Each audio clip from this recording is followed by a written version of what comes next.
Good morning. If you are seeing this video, it means I am home sick on my sofa and I can't be with you today. And I am so sorry to miss this because I really wanted to release with the salt. And I also personally invited several people who I think are there as visitors today. And I am so sorry I'm not there in person to be with you. But thank you so much to everybody for getting up this morning and showing.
Good morning, everybody.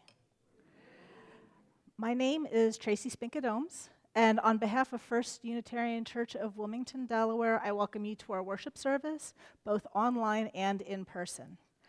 I am happy to be working with Kate Franta and Faith Whittington this morning as your worship leaders. However, Kate is unfortunately not able to be with us in person, but she is joining us virtually. Hi, Kate. And she has recorded some material that she will still be participating in our service virtually. We are a welcoming congregation. We welcome you regardless of the color of your skin, how you identify your gender, whom you love, where you are from, and where you may find yourself on your spiritual path this morning. We are a community that comes from different backgrounds, and we draw our inspiration from a variety of sources, including wisdom of world religions, humanist teaching, and direct experience of that transcending mystery and wonder of nature. Please learn more about Unitarian Universalism and our church, including what's happening on our website. There's a lot of content there. Our website address is firstuuwilm.org. And if you want to stay up to date on what's happening in our church, I encourage you to subscribe to our electronic newsletter, or e-news, which is sent weekly. This month's Soul Matters worship theme is mystery, and we will be delving into the mystery during today's service. I do want to let you know that today's service will not strictly be following our usual flow, and we will be bringing in some different components, different aspects from earth-centered spiritualities. For those of you at home who want to participate, I encourage you to get a few supplies that'll help you fully participate in today's service. That would be some salt, a glass of water, a small piece of paper, and a pencil. I also want to introduce and welcome today's musicians, Harvey Price, Sam Nobles, and Steve Perry. Linda Henderson will be joining us on piano, and I am so happy that they have been able to join us for today's service, and I just know that the music they bring will be wonderful and upbeat. So now let us prepare our hearts and minds for worship.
mentioned, Kate, Faith, and myself are all earth-based practitioners.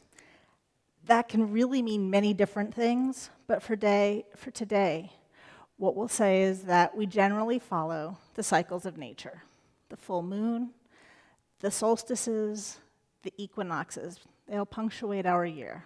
So with that in mind, our call to worship today will be a participatory calling in of directions, which is traditional activity that we do across earth-based communities. So first I'll explain what we're going to do. We're going to do a short practice, and then we'll get into it. We'll all stand in body or spirit and face our first direction, which will be north. We'll say a few words honoring the north, the energy that it brings. Then we'll turn clockwise, face east, continuing through the other cardinal directions. Then we will light our chalice as the final. That will be our center above and below. Your part will be to say hail and welcome after the directional column says hail and welcome. So let's try it together. Hail and welcome. Hail and welcome. Awesome, we're ready. So please rise in body or spirit and face north. I stand at the north. I honor the direction of north. I honor the energy of the element of earth. On this new year, may the resonance of earth ground us in our bodies. May earth's soil and interconnected web of life allow us to feel connection to the cycles of the seasons. I feel the energy of earth with us in this circle. And we say hail and welcome.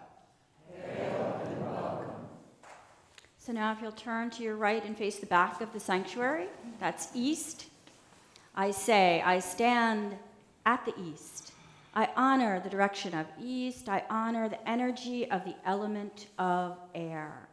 On this new year, may we connect to the air of the breeze. Feel our breath as we breathe and understand the wisdom from which may awaken in us. I feel the energy of air with us here in the circle, and I say, hail and welcome. Hail and welcome. Quarter turn to the right. Turn to your right. I stand at the south. I honor the direction of south. I honor the energy of the element of fire. On this new year, may the resonance of fire ignite our hearts. May fire's light light our way, and its heat allow our hearts to beat with passion. I feel the energy of fire with us in the circle, and we say, hail and welcome. Hail and welcome. Turn to your right. Facing back here. I stand at the west. I honor the direction of west. I honor the energy of the element of water. On this, our new year, may the energy of water wash over us, and with our emotions accessible and our intuition of understanding flowing, may we feel cleansed and healed. I feel the energy of water with us in the circle, and we say, hail and welcome. Hail and welcome. For those of you participating at home, please light your chalice as we light ours and call in the center. I stand at the center. I honor the direction of center. I honor the element of ether, spirit. On this new year, may the resonance of spirit centers in the universe. May spirit's energy connect us to the spirit of that which is greater than ourselves and the possibility of magic. I feel the energy of spirit with us in the circle, and we say hail and welcome. Hail and welcome. Please remain standing and sing together hymn number 298, verses 1, 3, and 5. The words will appear on the screen, and I ask that you remain standing at the end of the hymn for our unison affirmation.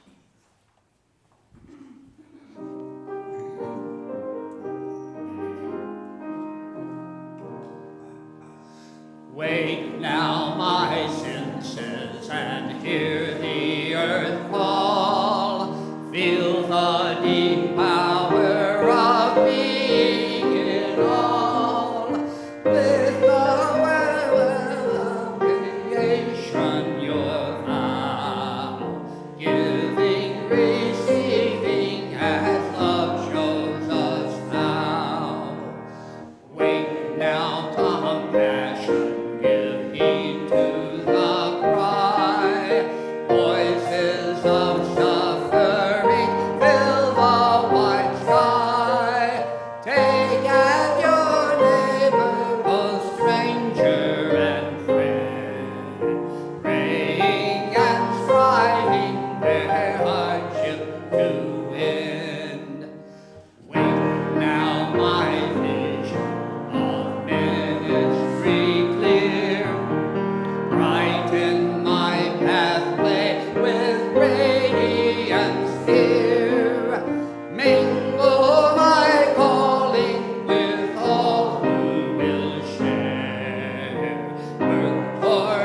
please say with me now our unison affirmation printed up on the screen. First Unitarian Church of Wilmington is a beloved community that nourishes minds and spirits, fights injustice, and transforms the world through loving action.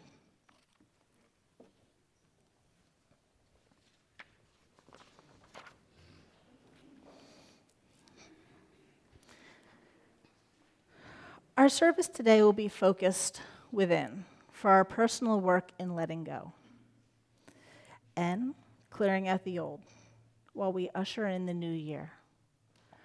Before we turn our focus inward, let us take this time to voice our concerns and our troubles. What are the things weighing on you this morning?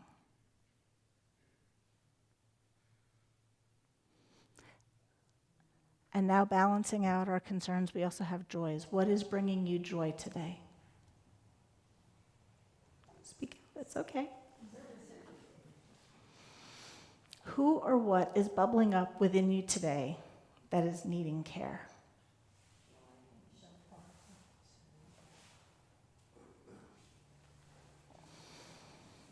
May all of those names spoken and those unspoken find peace and healing this day.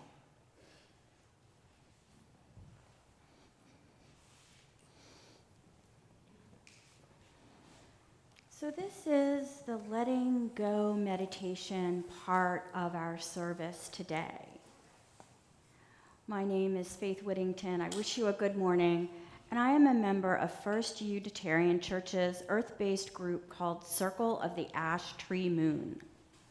This morning I'll be leading you in a ritual to release what you don't want to carry into the new year.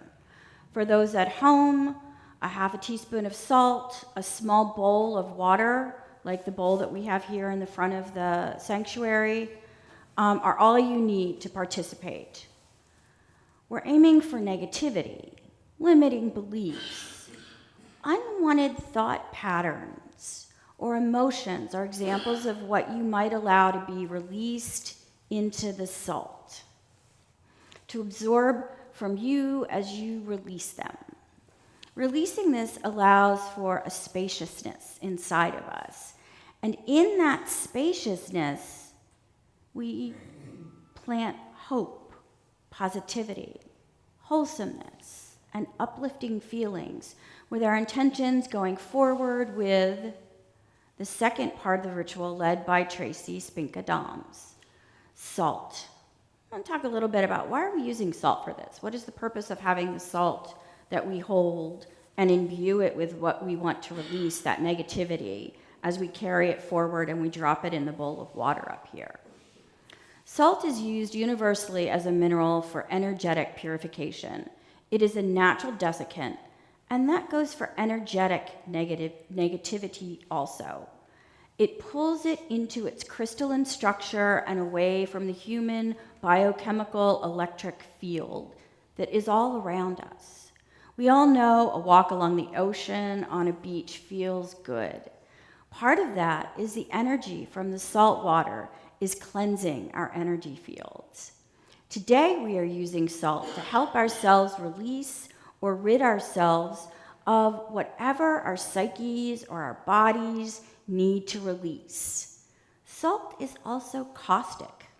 It can wear down and oxidize metal. Energetically, it can wear down and eliminate blockages too. So as you hold your little bit of salt in your hand, allow yourself a moment of reflection on what you want to give to the salt so that you don't carry whatever this is into the new year. Allow yourself to feel whatever that is for you flow out of you, to be sucked up by the salt. Allow that which blocks you to be melted so that you can move forward into the fresh new year. Once you have charged the salt with your thoughts, your emotions, or energy, simply walk up where the bowl is, drop the pinch of salt into the bowl of water, in front of the sanctuary. And imagine that it's being released, that you've just let go of all of that negativity. And when you're finished in the sanctuary here, you're going to walk over to the ends of the two aisles there. You'll see a basket.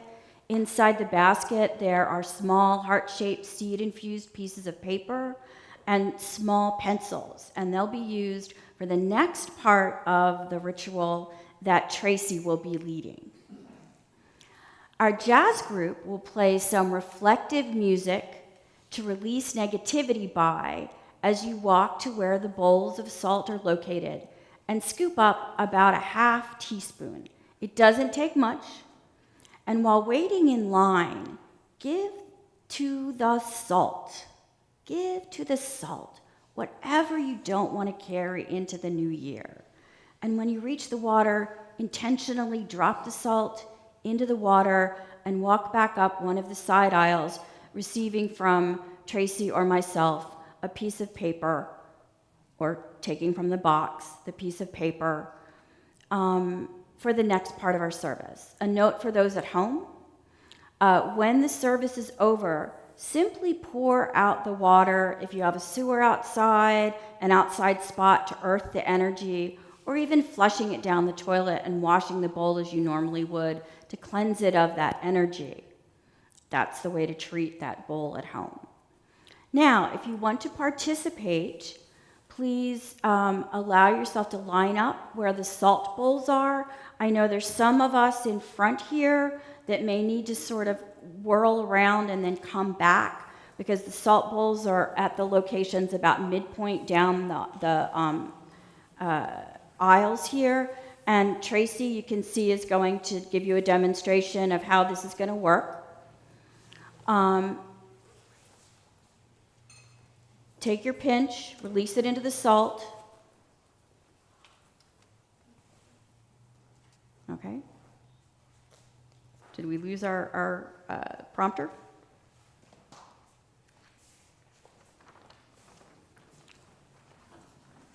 Okay. Take a pinch of salt, drop it in to do the release. Then, making your way back along the sides, take your paper and your pencil. So, we will now begin with music to release by.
We're going to now sing Where Do We Come From? And I'm going to teach you each line. I'll sing it the first time, you sing it back, because each line is repeated twice. And there are 4 different lines. And then we will sing it twice through the whole time. But you get to choose whichever one you want to sing. So we're not going to divide you up. So we'll sing a line twice. I'll sing it first, you'll repeat it. We'll move to the second line, repeat it, and that'll be the first time. Then we'll sing it twice through the whole way, and you choose the line you like to sing. Got it? Okay, would you please rise in body or spirit?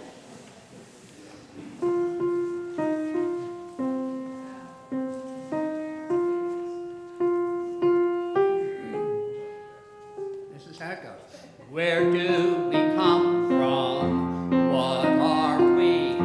Where are we going? Your turn. Where do we come from? What are we? Where are we going? Me. Where? Sorry. Start over. Second line. Where do we come from? Your turn. Where do we come from? My turn. Mystery, mystery. Life is a riddle and a mystery. Your turn. Mystery, mystery. Life is a riddle and a mystery. Me. Where do we come from? Where are we going? You. Where do we come from? Where are we going? Okay, ready? Where do we come from? What are we? Where are we going? Where do we come from? What are we? Where are we going? Where do we come from? Where do we come from? Mystery, mystery. Life is a riddle and a mystery. Mystery, mystery. Life is a riddle and a mystery. Where do we come from? Where are we going? Where do we come from? Where are we going? Where do we come from? What are we? Where are we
Good morning. If you are seeing this video, it means I am home sick on my sofa and I can't be with you today. And I am so sorry to miss this because I really wanted to release with the salt.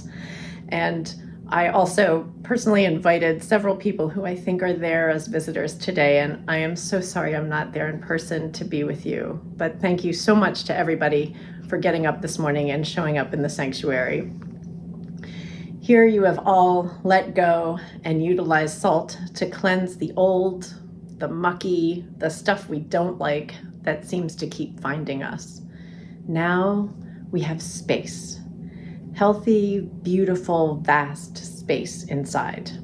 How does that feel?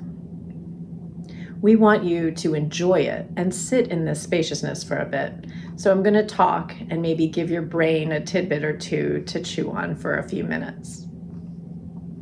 Inner space is revered in many traditions, certainly the ancient ones.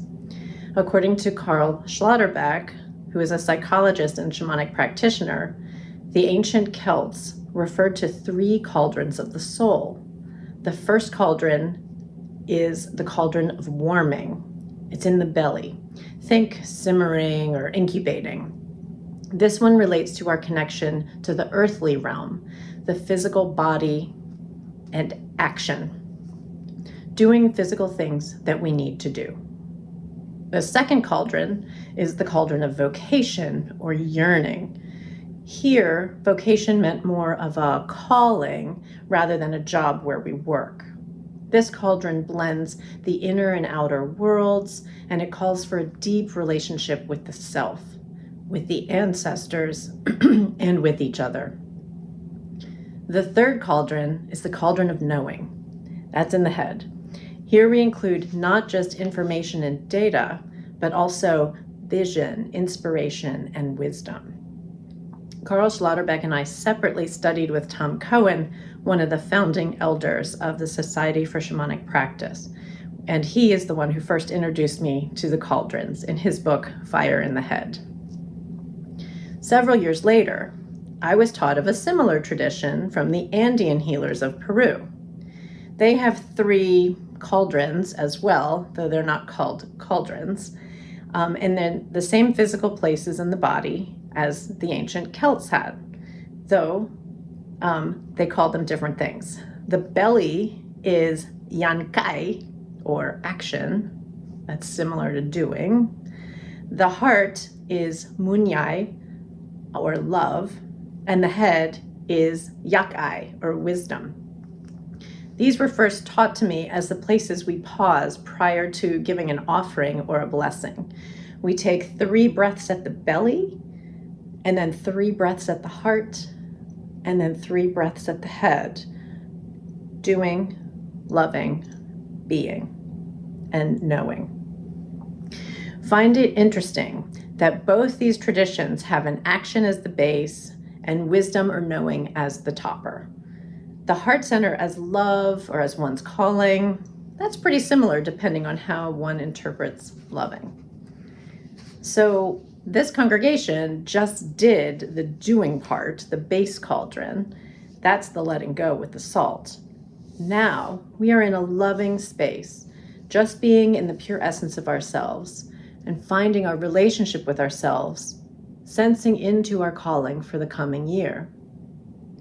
Then through this time of introspection comes the knowing, either with a capital K or a capital G for the gnosis or knowing.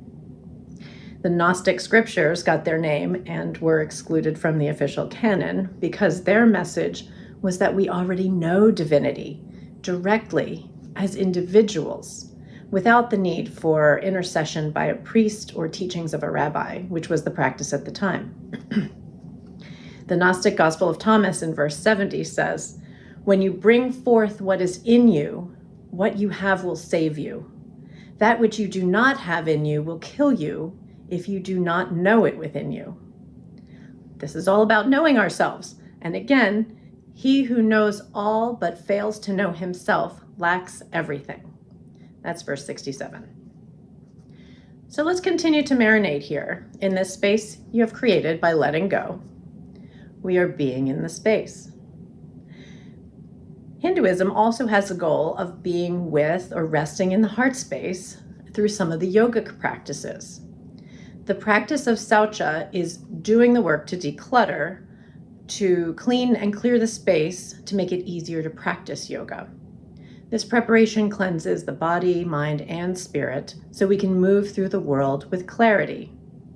Then, once the space is cleared physically, we can come to our yoga mats prepared for what is revealed through the postures. Why do you think we go through all those poses? Excuse me, the asanas, only to end up lying still on our backs in corpse pose?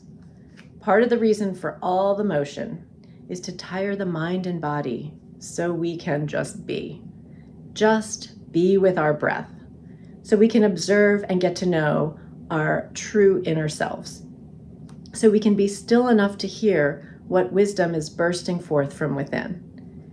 We give the monkey mind a little candy by trying to stretch and balance and invert and then twist, all to bring us eventually just to our breath.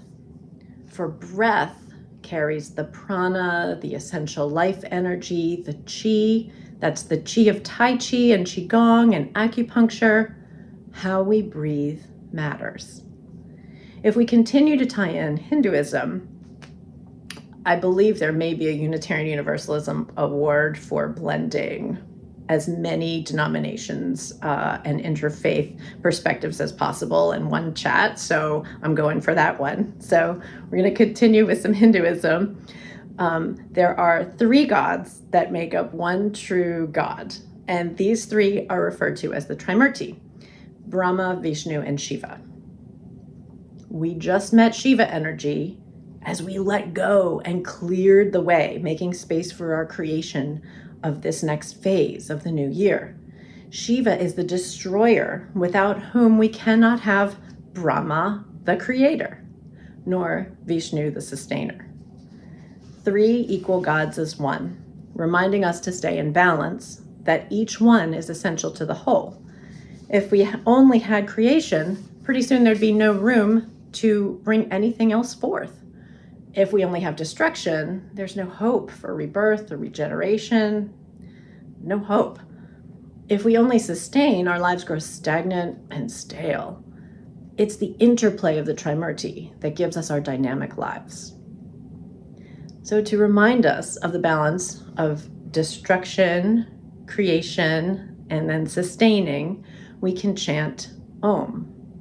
Maybe you've been to a yoga or meditation class where there was chanting, or maybe you've seen it referenced.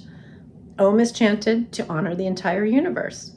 It is referred to as the original sound of the universe, the eternal sound, or the infinite. I was taught to chant Om in 3 parts: the beginning, middle, and end. Brahma, Vishnu, Shiva. Om.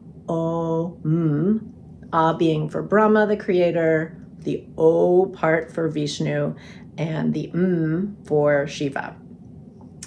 Each sound lasts an equal amount of time. So it sounds like this. Om.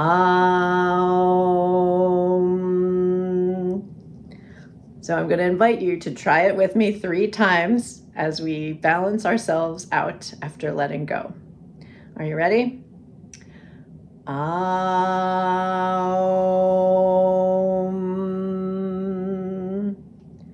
Aum.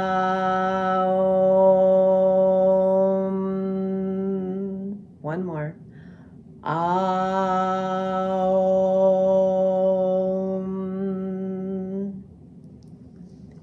Great. How does that feel? Are you sinking into the spaciousness of the entire universe within you? Okay, maybe that's a bit overwhelming. So we're going to bring our focus back to the sanctuary. We have traveled with the Celts, the ancestors of the Inca, the Gnostics of the Middle East, and the Hindus from India. And so now it is time to come home. This approach is spiritual practice, in which the answers lie within, can feel very mysterious. It may feel safer for me to have someone else tell me where my focus should be. That way, it's not my fault if things go sideways. Someone else pointed me in that direction. But the truth of it is, and yous are good at this, we know it's within us. In this mysterious, often amorphous space of longing, this is where we get our most fertile ideas and inspiration. Through sitting in or being with the mystery, we can quiet ourselves enough to listen to our inner wisdom. I almost said inner light, which would include the Quakers in our little chat, and so I'm going for another denomination here today.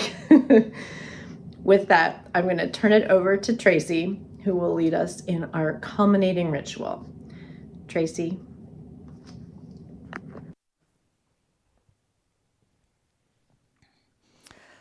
So, as Kate had said, at this point we're going to go into our culmination, which is planting our garden. We have cleansed, we have prepared, now we plant. So when growing a garden, how we start it is just as important as what we plant and how we maintain it. The first steps we need to take is to remove any weeds, clean out the old growth which remains from previous seasons, which we've done with our salt ritual. Prepare the ground to accept and to nourish the new growth.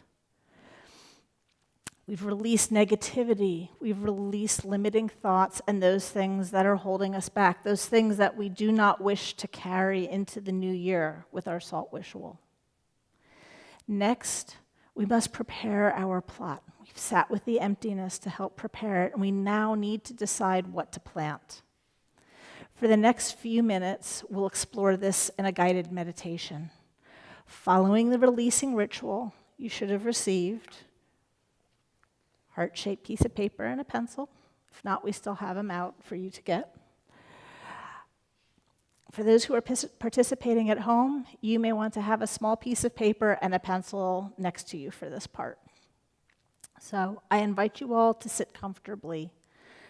That may mean sitting with your feet flat on the floor. It may mean sitting up in the chairs so that we feel the back and feel fully supported. You may even want to loosely hold that seed paper in your hands to infuse it with your intentions during the visualization. Feel free to close your eyes if that helps you with visualization. It's not mandatory, but feel free to. Relax. Slow your breathing and take a few slow, deep breaths. See yourself in a room that feels familiar to you. It has a window and a door leading to the outside. You walk over to that window, and looking out, you see a cleared garden plot with fresh topsoil ready for planting. You also see a pile of tools laying next to the ground in front of it. You turn towards the door, and you see a basket full of seed packets, glowing with potential. With a feeling of excitement and anticipation, you grasp the basket handle and you walk through the door. Carrying the basket to the garden plot, you can smell the fresh earth, smell the topsoil. You set the basket down and pick up a hoe that you find in that pile of tools, thinking about the layout that you want, beginning to place the rows for planting. All the while thinking about what you might wish to grow in your garden. You find this preparation work, this hoeing, this setting the space, meditative and calming, allowing for the introspection needed to do the work. Time passes faster than you thought it could have, and you turn around and see that you have completed the preparation of the plot. Now we are at what will be the most difficult part of our work, deciding what to plant. You walk over to that basket with the seeds, and the first thing you notice is how they make you feel. You simply feel positivity and love and hope just radiating from those seeds and radiating from that basket. Knowing the difficulty of this task, you settle in front of the basket and begin to leaf through those seed packets, considering what you want to plant and bring forward into the coming year. Do you want to plant your garden with one intention that you will nurture and cultivate throughout the year? Perhaps a large goal that may require more attention to make it bloom. Or do you want to plant a mixed garden where you may have some smaller goals that'll come to fruition sooner, those fast blooming plants, and they'll be mingled with some larger goals that will grow slower and bloom a bit later in the year? This is a decision that needs to be rushed, and it doesn't even need to be made fully today. And like a garden, there's always time that you can do secondary plantings later in the year. You can come back and visit this garden whenever you wish and plant new seeds and harvest that which has grown. So I'm going to give you a few minutes in this visualization to explore what intentions you want to plant and what you want to grow into this new year. As you find the seeds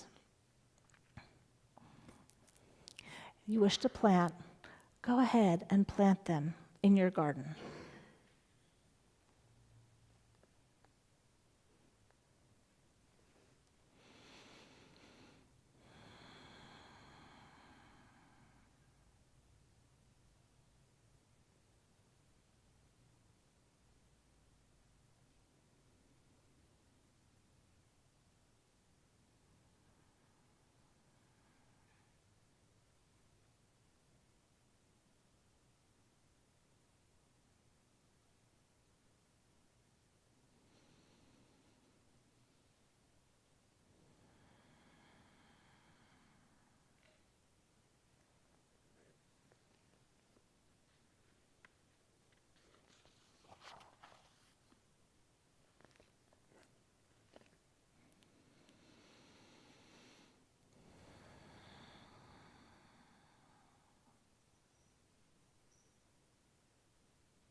Now take a moment to step back and admire the garden you planted.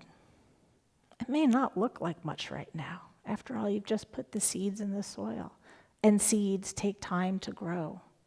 They need to be nurtured. They need to be fed and watered, and they need to be given time. What you have in front of you is a garden of potential, and you gaze upon it with hope and anticipation for the coming year. And remember, weather is unpredictable. Not every day in your garden will be sunny. There may be some days that it rains. There may be some days that you need to tend to it a little bit more. But that is your garden to cultivate throughout the year, and it will bloom into something beautiful. So now you turn and you leave your garden, heading back to the door through which you came. You go through the door and return to us in the sanctuary, knowing that your garden will always be there to gaze upon, not to be forgotten, and knowing that you can revisit it and tend to it whenever you feel moved to do so. At this point, also take a moment and write on that seed-infused heart paper the intention or intentions that you wish to grow and nurture in this year. And then take that paper home with you and plant it under about 1/4 inch of soil, keeping it moist with daily sunlight, and watch those seeds bloom as a regular reminder of the intentions that you set. And if you need a bit more time, that's okay. Take the paper home with you, write it down, and plant it at a later date.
a wonderful way to bring in the new year. We have let go, we have held the open space, and now we know what we'll be planting, or at least we have space and hopefully inspiration to discover what we will be planting as the year turns. What is one thing that we need to remember to do with a garden? Maintenance.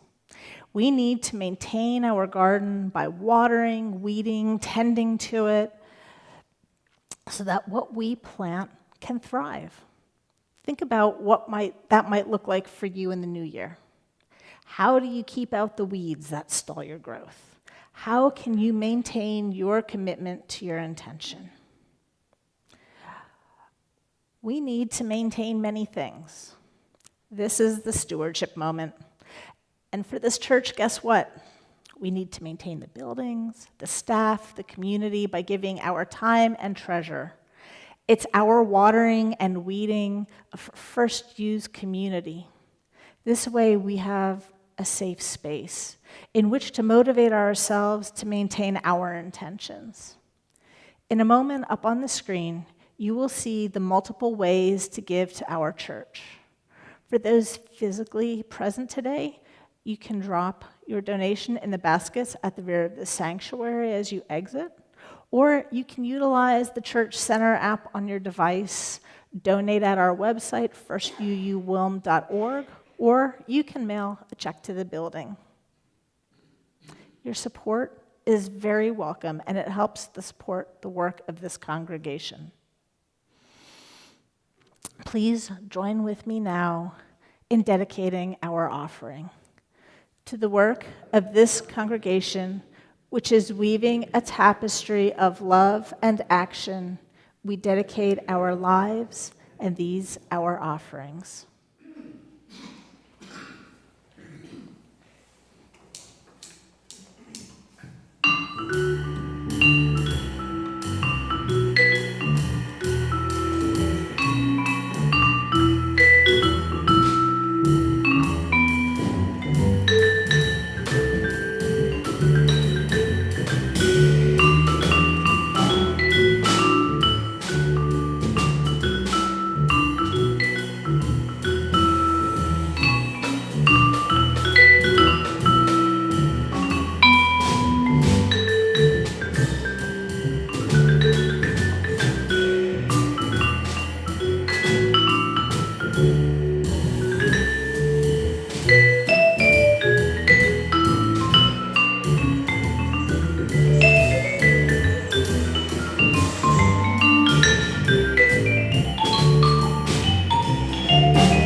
We thank you for coming and trusting us with this ritual. As some of you walked up around the bowl of water, I'm just going to take a moment to do a shout out for Gwen Smith. She's a longtime member of the church. She's no longer with us, but she created that quilted snake when she and I were both part of the winter and summer solstice committee, and that's why I put it on the table with our bowl of water this day. It's just a little nod to Gwen Smith. And I'm seeing Lucy back there nodding, remembering Gwen. If you like the style of our ritual service, be sure to mark your calendars for the rotating full moon observance. We observe it the night before the moon is full, most months. And come join the Circle of the Ash Tree Moon. January's meeting will be on January 24th here at the church. We hope to see you there. We started this service by calling in the directions, and now it is our task to release the directions and all they have held for us and supported us with the work we did here in the sanctuary today. So please rise as you are able and face the north. I honor the energy of earth and the direction of north. Thank you for your presence for this New Year's celebration. Go if you must, stay if you will. We bid you hail and farewell. Hail and farewell. So now turn to your right to the back of the sanctuary. I honor the energy of air and the direction of east. I thank you for your presence for this, our New Year's celebration. Go if you must, stay if you will. We bid you hail and farewell. Hail and farewell. Take a quarter turn to your right, face south. I honor the energy of fire and the direction of south. Thank you for your presence for this New Year's celebration. Go if you must, stay if you will. We bid you hail and farewell. Hail and farewell. Okay, and face the front here. I honor the energy of water and the direction of west. I thank you for your presence for this, our New Year celebration. Go if you must, stay if you will. We bid you hail and farewell. Hail and farewell. If you have a lit chalice at home, I invite you to extinguish it as we honor the energy of spirit and the direction of center. Thank you for your presence for this New Year's celebration. Go if you must, stay if you will. We bid you hail and farewell. And farewell. Now I ask you to please be seated and enjoy our postlude with Harvey Price, Sam Nobles, and Steve Perry. Such beautiful jazz this morning. Thank you so much for Yes, thank you.